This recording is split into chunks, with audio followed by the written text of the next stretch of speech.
j'ai dit dans mon propos introductif, et je vous le redis avec beaucoup de clarté, que la France est un allié de la RDC et continuera de l'être. J'ai dit avec beaucoup de clarté comment nous voyons la situation aujourd'hui, condamnant une forme de pillage, de balkanisation, de menace de la souveraineté de votre pays. Je suis prêt à ouvrir tous les dossiers d'histoire. Je l'ai fait avec le Rwanda.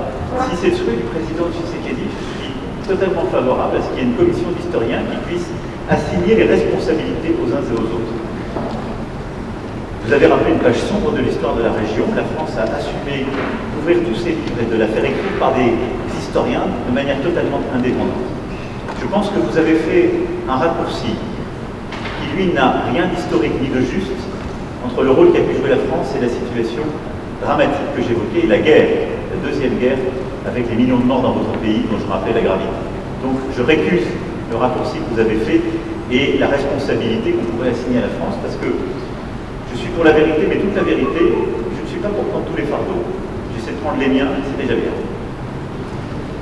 Donc, oui, pour une commission d'historiens, pour faire ce travail, si vous semble-t-il au président, et donner les faits. Ensuite, soyons clairs, quelle est la situation depuis 1994 ?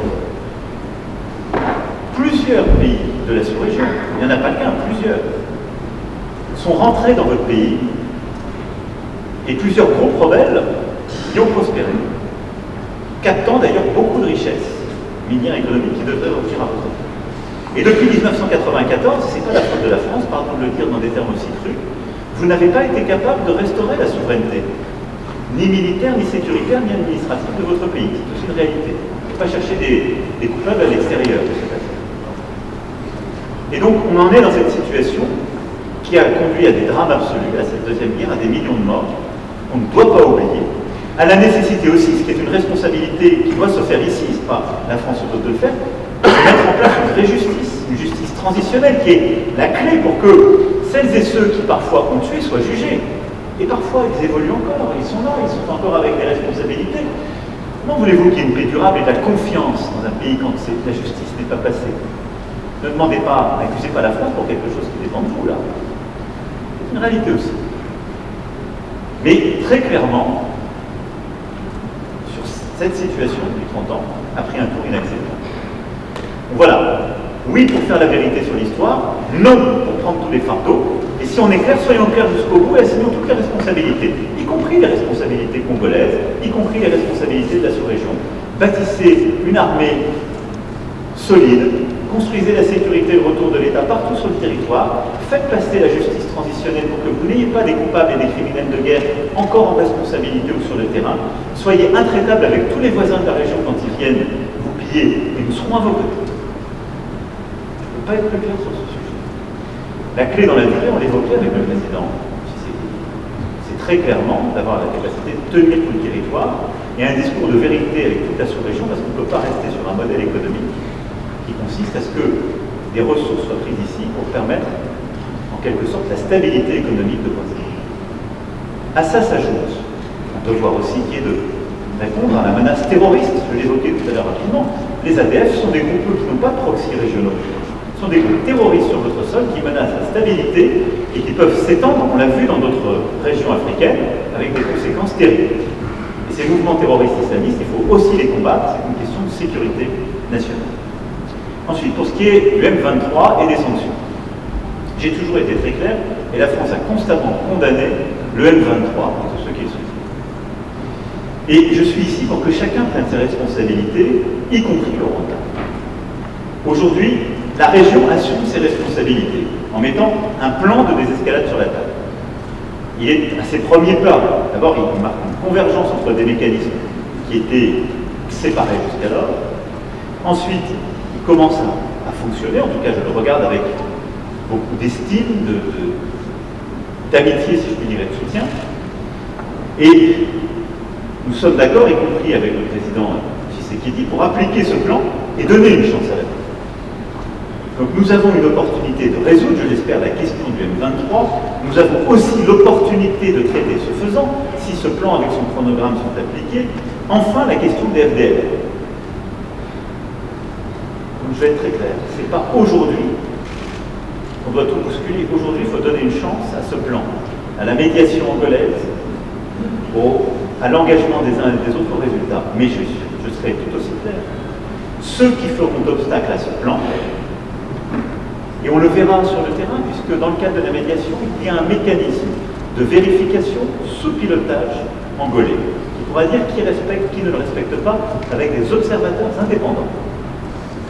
Ceux qui feront obstacle à ce plan savent à quoi ils s'exposent, y compris à des sanctions.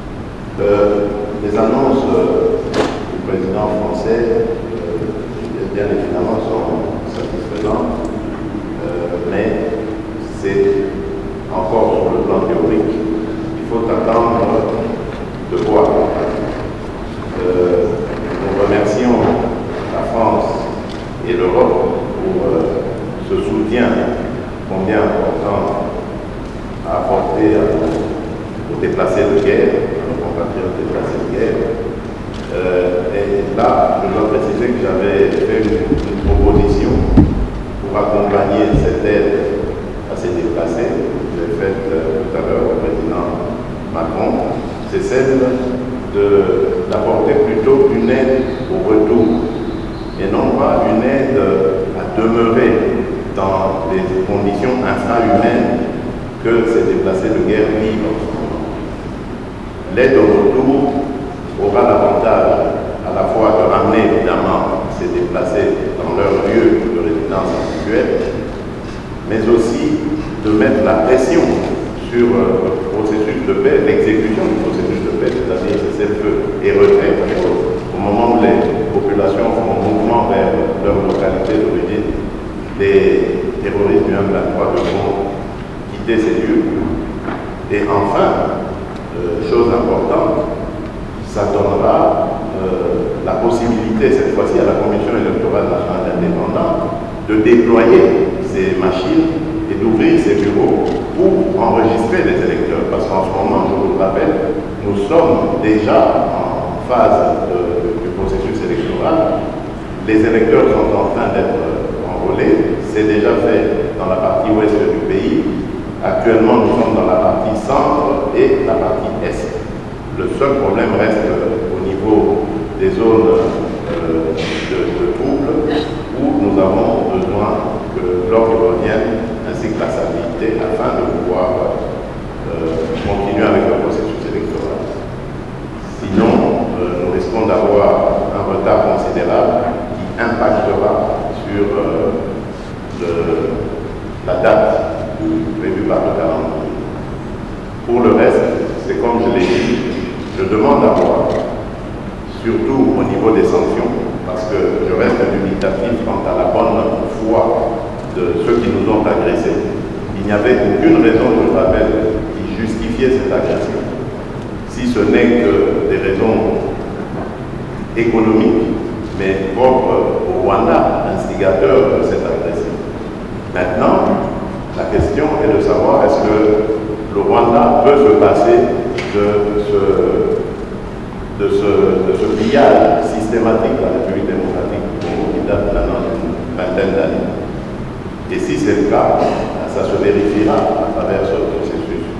Et si ce n'est pas le cas, c'est là que je vérifierai les propos et les engagements du président Macron par rapport aux sanctions à prendre contre le Rwanda, et ça il faut le préciser. Nous avons pris des engagements humanitaires et politiques très clairs, y compris d'ailleurs sécuritaires, mais ce n'est pas la France qui apportera la solution. Je le dis ici avec beaucoup de clarté et d'humilité. Et je pense que c'est à la fois l'honnêteté, c'est la condition pour pouvoir être heureux. Parce que si on attend trop de quelqu'un ou si on arrive là en donnant le sentiment qu'on pourrait résoudre tous les problèmes, on finit tous malheureux. C'est pas vrai. Bon, ensuite, je l'ai dit au président, moi je soutiens le processus. Je fais confiance aussi à l'engagement du président Lorenzo. Et j'espère en quelque sorte ne pas avoir à aller jusqu'aux sanctions, parce que ça voudra dire que le chemin aura été respecté. Et je pense que tous ici dans cette salle, c'est ce que vous préférez. Parce que c'est ça qui permet d'éviter la guerre et de recouvrer une situation de stabilité. Enfin, sur les questions humanitaires, je voudrais distinguer deux choses. Il y a le pont humanitaire qu'on a décidé qu'on va financer pour terme, et il faut le faire parce que c'est livré du matériel médical, il faut se couvrir dans des situations d'urgence. Et ensuite, il y a la question de de réfugiés et de déplacés, et je souscris à ce qui a été dit par le président, et nous accompagnerons ce mouvement sur le retour de ces populations vers des lieux qui auront été libérés par les 23. Et le président va aussi parler d'autres camps de réfugiés, cette fois-ci côté. Sur ce qui est des élections à venir, il y a un calendrier, il y a un engagement. La France a toujours été très claire, c'est-à-dire là aussi, je pense que si on veut que les choses marchent, il faut partir avec de la confiance et se donner les moyens de la confiance.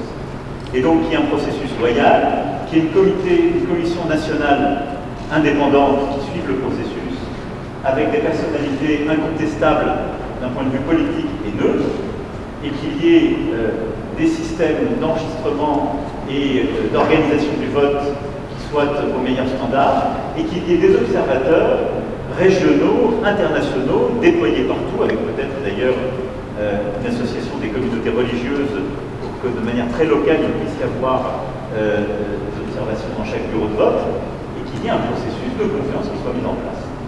Donc moi j'ai confiance en cela, je sais combien le président Tshisekedi, qui est le fruit d'une alternance politique, est attaché à la clarté démocratique. Il n'y a aucune raison pour que les choses ne se passent pas dans les meilleures conditions. Et le rôle de la communauté internationale, c'est d'y aider en fournissant les moyens, la bonne organisation et le reste. Oui. Pour ce qui est de la France-Afrique, vous avez parlé, et de la fin de la France-Afrique et du fait qu'il n'y ait plus de France-Afrique, je ne suis pas sûr qu'on soit dans le meilleur pays pour en parler. C'est une façon de défausser les généralités, là aussi. Mais qu'est-ce que ça veut dire? Ça veut dire qu'on assume tout et qu'on parle d'un nouveau pas. Le président Sassou Nguesso est président depuis longtemps dans son pays. Bon, c'est pas le choix de la France. Ça fait 14 ans qu'il n'y avait pas eu un président français qui était là-bas, et c'est normal que ce ne soit pas le choix de la France, parce qu'il se trouve qu'il n'est pas président français. Donc, quand on va au Brazzaville, parce qu'il faut humilier personne quand on fait une tournée régionale, ça ne choque pas particulièrement que le président français rencontre le président du Congo. Voilà. Alors après, la question, c'est qu'est-ce qu'on lui dit? C'est pas pour lui servir la soupe. Et donc, j'ai tenu un discours cohérent avec ce que je vous disais lundi, qui est celui de bâtir des nouveaux partenariats. Une politique pour le climat et la forêt qui correspond à nos ambitions et l'application de ce qu'on a lancé à Libreville. Une politique culturelle nouvelle en défendant justement les artistes, y compris les plus insolents et les plus innovants. De nouveaux partenariats en matière économique pour les petites et moyennes entreprises, pour faire davantage là-bas, et améliorer le cadre d'affaires, ce que je lui ai demandé parce qu'il n'est pas bon aujourd'hui. Donc c'est une politique exigeante, sincère, d'avenir. Voilà. Mais si on se met en quelque sorte dans une situation qui consiste à dire partout où il y a des dirigeants qui ne sont pas élus aux meilleurs standards démocratiques ou ceux qui nous plaisent, qui sont là depuis trop longtemps, il n'y a plus de déploiement de la France en partenariat, bah vous serez les premiers à m'expliquer le lendemain qu'il n'y a plus de politique de la France du tout et qu'il n'y a plus de présence de la France. Donc, on fait avec les dirigeants qui sont là, avec respect. Il y a du respect, on en doit à la fois au président Sassou Nguesso et à son peuple. On le fait en constatant nos accords et nos désaccords et en essayant de bâtir une politique d'avenir. Et en disant ce qui ne va pas quand ça ne va pas. Ce que j'ai fait hier. Donc je pense que c'est cohérent. Mais c'est exigeant. C'est le fruit de... C'est le propre exactement ce que nous sommes en train de faire. Avec le continent africain, je pense qu'il le mérite. Parce que c'est un immense continent d'avenir avec lequel on a une histoire plurielle, utilisée ce terme, multiple, mais qui est un continent que j'aime. Merci beaucoup. M. le Président, vous avez une réaction par rapport à ce que vous avez. Oui, je voulais réagir par rapport à cette question sur le compromis africain, sur qui commençait, pour dire que, voyez-vous, madame, c'est justement ça qui doit changer dans nos rapports avec la France en particulier, mais l'Europe en général, l'Occident, notre façon de voir les choses lorsqu'elles se passent en Afrique. Quand il y a des irrégularités aux élections américaines, on ne parle pas de compromis à l'américaine. Lorsqu'en France, il y a plusieurs années maintenant, lors des années Chirac, il y a eu un scandale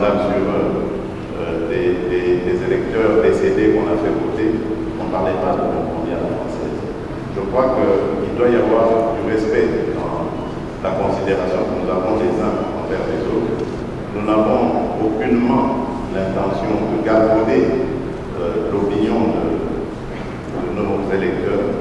Le processus électoral est entamé. Nous avons tiré suffisamment la sonnette d'alarme pour dire que s'il y a un risque de dérapage, ce n'est pas à cause des autorités du pays ni des responsables de la CENI, c'est simplement dû au fait que nous sommes un pays agressé par le Rwanda. L'agression à laquelle d'ailleurs a fait suite un déplacement massif de population, d'électeurs, qui pouvaient être en ce moment en train d'être enrôlés, mais qui malheureusement ne peuvent pas à cause du fait qu'ils sont loin de leur base. Et à cause de cela, nous risquons de prendre du retard dans l'enrôlement. Et s'il y a retard dans l'enrôlement, il y aura retard dans le vote de la loi sur la répartition des sièges, parce que c'est très important, c'est en juin qu'elle doit intervenir, pour que nous puissions ensuite aller sur un processus électoral crédible. Sans cela, je ne sais, jusqu'à ce stade, je ne sais pas comment nous allons nous y prendre. Est-ce qu'il faut stopper le processus d'enrôlement des électeurs en attendant que la paix revienne, avec le risque que cela impacte sur le respect du calendrier, ou faut-il continuer le processus en ne prenant pas en compte les populations nombreuses de déplacés de guerre?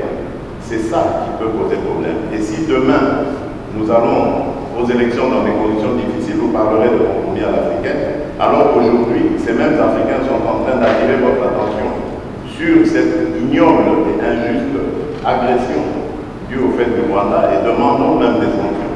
Personne n'en parle. Voilà ce que je voulais apporter comme précision pour dire, ça aussi, ça doit changer dans la manière de coopérer avec la France et l'Europe. Regardez-nous autrement, en nous respectant, en nous considérant comme de vrais partenaires, et non pas toujours avec un regard paternaliste, avec l'idée de toujours savoir ce qu'il nous faut pour nous.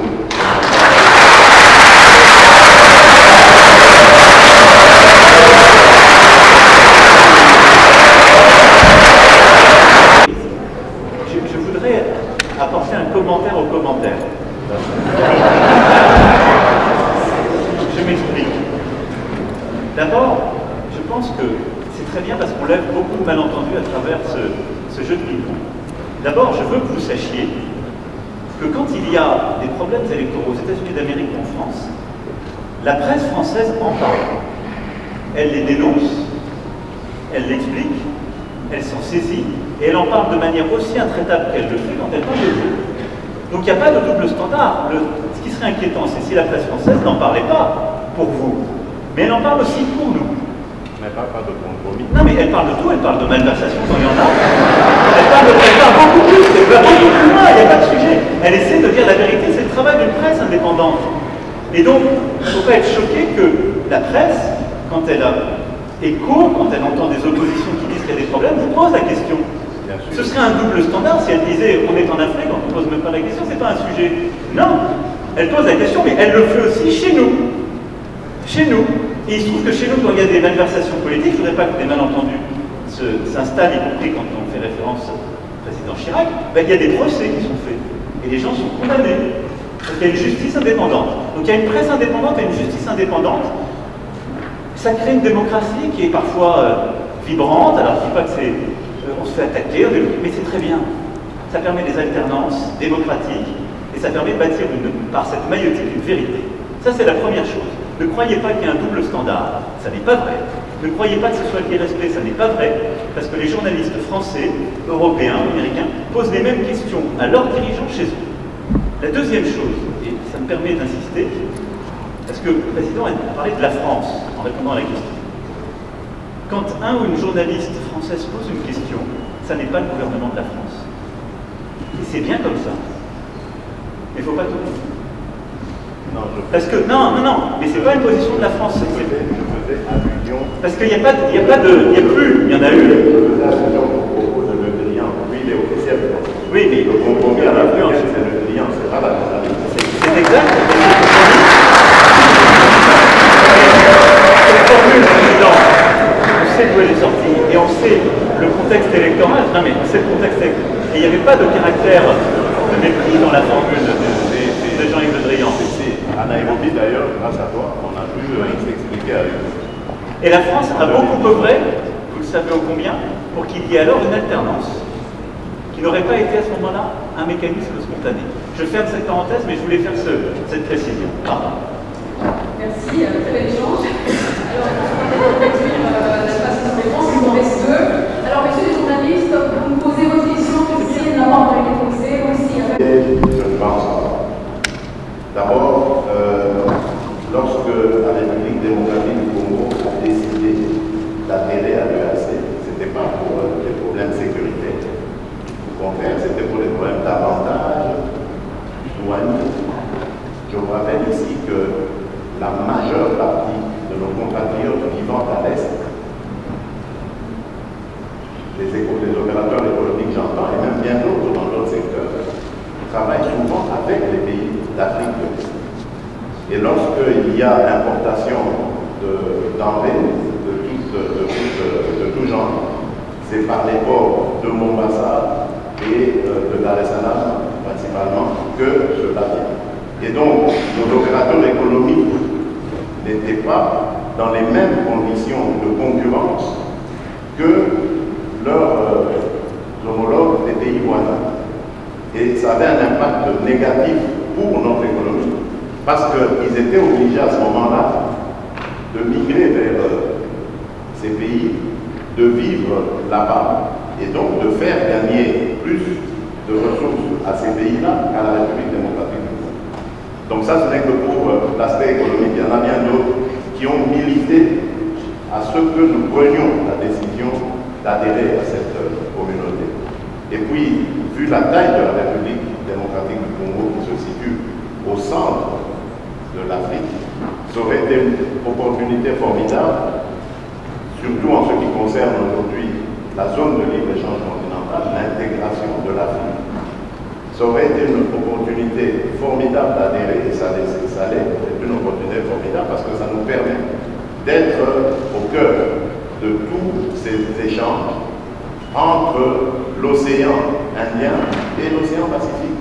Donc il faut regarder notre adhésion à la communauté d'Afrique de l'Est de cette manière.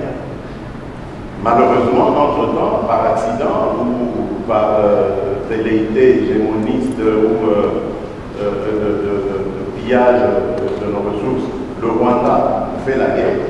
Mais cela ne doit pas remettre en cause toute la raison d'être de notre adhésion dans cette communauté. Alors, maintenant, lorsque vous me parlez de piège, je ne suis pas d'accord avec ça. Parce que d'abord, les forces kenyanes se sont déployées comme elles s'étaient engagées de le faire. C'est le cas aujourd'hui. La difficulté, et j'en conviens avec vous lorsque vous parlez de sorte d'attitude bizarre de la part de la communauté d'Afrique de l'Est, la difficulté aujourd'hui, c'est de passer à la contrainte, comme ça avait été le cas.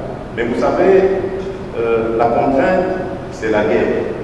La guerre, on sait quand on la commence, on ne sait pas quand on la termine. Vous avez plusieurs exemples dans le monde. Et je crois que ces pays veulent donner la chance à la paix, mais alors jusqu'au bout. Et c'est notre cas aussi. Nous, République démocratique du Congo, qui sommes les plus concernés par cette agression. Parce qu'à cause de cette agression, nous sommes obligés aujourd'hui de consacrer nos ressources à renforcer les capacités de notre armée, alors qu'on pouvait continuer avec notre programme de développement local des 145 territoires, avec le financement de la gratuité de l'enseignement, avec le financement de la gratuité et de la couverture santé universelle. Donc voilà, je peux continuer comme ça, des tas de projets sur lesquels nous étions engagés et que nous sommes maintenant obligés d'arrêter parce qu'il faut se consacrer à la sécurisation de nos populations et de notre territoire. Et donc c'est d'abord l'affaire des Congolais avant d'être celle de nos voisins. Nos voisins viennent en aide à ce que nous recouvrions la paix et j'espère qu'ils auront raison. Ils veulent donner une chance à la paix, c'est normal, parce qu'ils pensent qu'engager des ressources à vouloir faire la guerre, c'est des dépenses, beaucoup de dépenses, et même au bout du compte, on n'est pas sûr du résultat. Donc, donnons d'abord une chance à la paix, et je suis d'accord avec ces pays voisins, et ensuite, nous verrons. Mais comme je l'ai dit, moi je reste vigilant parce que dubitatif, compte tenu de ce que je sais des velléités rwandaises, et compte tenu de ce que je sais de leur engagement pris jusqu'ici, qui n'ont jamais d'ailleurs été respectés. Voilà. Pour ce qui est de votre question, on le rend bien sûr. Donc, je ne peux pas être plus clair que ça. Après, ce n'est pas une question de dénonciation. Je l'ai fait, depuis des mois. Parler d'agression, on l'a fait par des groupes. Des groupes qui sont d'ailleurs des groupes incluant aussi des Congolais. Vous le savez comme moi. Donc ça ne serait pas une agression de puissance extérieure. Ils sont soutenus par plusieurs puissances extérieures dans une logique de prédation. Mais ces groupes ont aussi des ressortissants qui sont d'autres pays, une réalité. Donc, je l'ai condamné, et on peut parler tout à fait d'agression, j'ai aucun problème de tous ces groupes, y compris des ADF et autres. Et la France est un soutien et un allié de la RDC contre à la fois cette pillage, cette volonté de balkanisation. La question qu'il y a derrière ce que vous demandez, c'est de savoir si on peut passer un cran supplémentaire, elle est tout de suite aux sanctions. J'ai répondu de manière très claire tout à l'heure. Nous dénonçons, nous condamnons, nous accompagnons le processus de médiation régionale, mais au moment où, pour la première fois depuis des mois, alors que jusqu'alors ces processus avaient été mis en échec par des refus de délivrer des visas pour permettre, par exemple, au M23 de bouger. Ça a été fait, ils ont pu aller à Luanda. Il y a un processus qui avance. On a un rendez-vous mardi. Je serai intempestif à vous dire il faut tout de suite sanctionner. Donc je vous l'ai dit, moi, je fais confiance à ce processus parce que je pense qu'on peut se faire plaisir. On peut faire de l'escalade de tribune ici devant vous. Mais demain, c'est quoi l'alternative au plan de paix régional? C'est la guerre. Est-ce que je souhaite la guerre pour vous? Non. Donc je souhaite défendre ce plan de paix régional qui me paraît sérieux, crédible et qui engage toutes les forces de la région. Parce que je peux trouver de solutions plus intelligentes et plus crédibles. Et donc dans ce cas, je préfère faire confiance avec exigence, dire ce que nous attendons du Rwanda et des autres voisins, c'est de s'engager et de respecter les rendez-vous qu'ils se donnent sous la supervision des médiateurs. Et s'ils ne respectent pas, alors oui, il doit y avoir des sanctions. C'est très clair.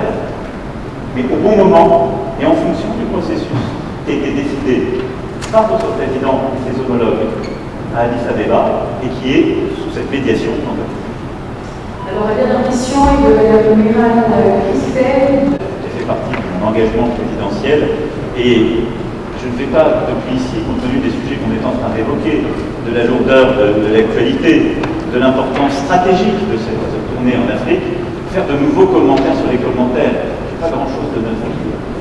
Donc, ce qui m'importe, c'est surtout d'expliquer à nos compatriotes l'importance, en effet, dans un moment comme le nôtre, de passer 4 jours en Afrique, dans cette région qui est une région où une partie de notre histoire aussi s'est jouée. On était à Brazzaville hier, qui était la capitale de la France libre, où il y a une partie de notre passé, mais surtout beaucoup de notre avenir, sur le plan climatique, sur le plan de la biodiversité culturelle, linguistique, mais aussi sécuritaire.